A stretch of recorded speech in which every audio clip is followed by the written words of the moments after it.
Welcome. In this video, we will learn about data visualizing heat maps. Let's look how to visualize heat map. We will do pictorial representation of data where two groups are associated point by point. The individual values that are contained in the matrix are represented as color values in the plot. First, let's see the output.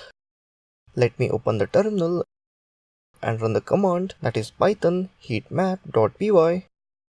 You can see here that it has some different values and color values to the graph.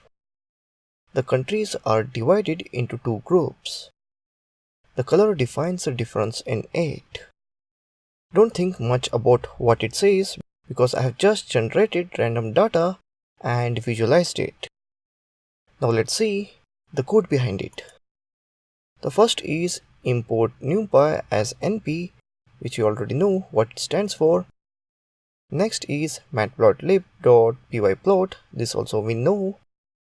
Now next we have to define the two groups of data here, that is group 1 France, Italy, Spain, Portugal, Germany, group 2 Japan, China, Brazil, Russia, Australia.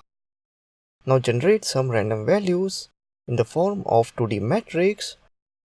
Actually we don't have any data, any txt file, so we are generating random data. So data equals to np.random 5,5 because 5 countries versus 5 countries. Now let's create a figure for subplot. So figure ax equal to plot.subplot. Now create the heat map here. So heat map equals to x.peakcolor. Now let's add major ticks at the middle of each cell. So x.set x ticks and x.set y tick for x and y axis. Now let's make it look like a table using this. So x.invert y axis, ax x axis dot tick top. Now let's add tick label for the two groups.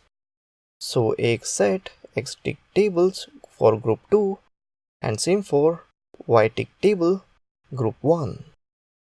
Now let's plot the graph on the plotter. For that, plot.show. Now let's see the output again. Let's open the terminal. Let's run the command as python space heatmap.py. Here you can see that it has some different values and color values to the graph. The countries are divided into two groups. The color define the differences in it.